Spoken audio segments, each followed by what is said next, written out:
Bismillahirrahmanirrahim.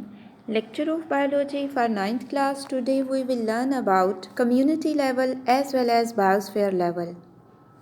So students, we need to know that what is community level. So a community is an assemblage of different populations interacting with one another within the same environment. A community is an assemblage of different populations interacting with one another within the same environment. A forest may be considered as community. अब community क्या है? जब different populations जो हैं वो आपस में मिलती हैं तो वो क्या चीज़ बना देती हैं? वो community बना देती हैं.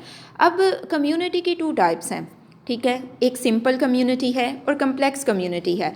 अगर आप सिंपल कम्युनिटी की बात करो तो नंबर और साइज़ ऑफ पॉपुलेशन जो है ना वो लिमिटेड होता है सिंपल कम्युनिटी में. Number and size of population is limited in simple community. लेकिन अगर आप कम्प्लेक्स कम्युनिटी की बात करो तो number and size of population जो है वो लिमिटेड नहीं होता. कम्प्लेक्स कम्युनिटी में number and size of population complex नहीं होता. इसकी एग्जाम्पल आपके पास है जी फॉरेस्ट कम्युनिटी, ठीक है. फॉरेस्ट कम्युनिटी जो है वो आपके पास एक कम्प्लेक्स कम्युनिटी है. ऑन द अदर हैंड अगर आप देखें सिंपल कम्युनिटीज़ को तो a fallen log with various population under it. Like अगर हम किसी गिरे हुए दरख्त को देखते हैं तो उसके वो हमारे पास एक सिंपल कम्युनिटी की एग्जाम्पल आ जाती है. अब हम बात करते हैं बायोस्फीयर लेवल की. तो बायोस्फीयर लेवल क्या है? The part of the earth inhabited by organisms communities is known as biosphere. So अगर हम बायोस्फीयर की बात करें, बायोस्फीयर लेवल की बात करें तो इसमें जब डिफरेंट कम्युनिटीज़ जिस पार्ट ऑफ अर्थ पे रहती हैं उसे हम बायोस्फीयर का नाम देते हैं, ठीक है. उसे हम क्या नाम देते हैं? उसे हम बायोस्फीयर का नाम देते हैं. मतलब ये वो वाला एरिया है जिसमें लिविंग और नॉन लिविंग और बेसिकली लिविंग ऑर्गेनिज्म जो हैं वो नॉन लिविंग कंपोनेंट इन्वायरमेंट के जो होते हैं उनके साथ इंटरेक्ट करते हैं, ठीक है.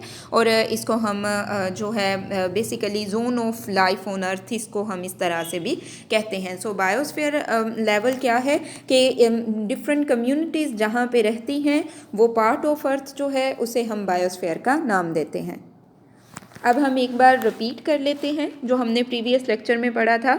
हमने ये डिस्कस किया था कि जो ऑर्गेनेल्स हैं वो मिलके क्या बनाते हैं? वो मिलके सेल बनाते हैं और सेल्स मिलके टिश्यूज़ बनाते हैं, टिश्यूज़ मिलके ऑर्गन्स बनाते हैं और देन ऑर्गन्स जो हैं ये मिलके क्या करते हैं? ऑर्गन्स मिलके ऑर्गन सिस्टम्स बनाते हैं, ठीक है.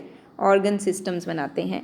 अब ऑर्गन सिस्टम्स जब मिलते हैं तो वो क्या बनाते हैं? वो इंडिविजुअल बना देते हैं, इंडिविजुअल बना देते हैं. अब इंडिविजुअल जो हैं जब वो हम इंडिविजुअल्स की बात करते हैं, जब वो आपस में मिलते हैं तो क्या चीज़ बनती है? पॉपुलेशन बनती है. अब जब पॉपुलेशंस डिफरेंट पॉपुलेशंस आपस में मिल जाती हैं तो कम्युनिटी बनती है, ठीक है. तो उसे हम कम्युनिटी लेवल कहते हैं.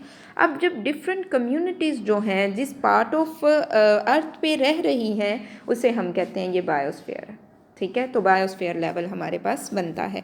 सो ये ओवरऑल समरी है आपके लेक्चर की. Now students, mark the question related to the community and biosphere level. So the question will be what is meant by community level. So the answer of this question will start from here and ends at this point. The second question will be what is meant by biosphere level. So the answer of this question will start from here and ends at this point. अब Urdu medium वाले students question mark कर लीजिए. तो आपको जो question आएगा वो ये है कि कम्युनिटी लेवल के बारे में आप क्या जानते हैं. तो इसका आंसर स्टूडेंट्स आप यहाँ से यहाँ तक लिखेंगे. नेक्स्ट आपके पास है बायोस्फीयर लेवल से क्या मुराद है. तो इसका आंसर आप यहाँ से यहाँ तक लिखेंगे.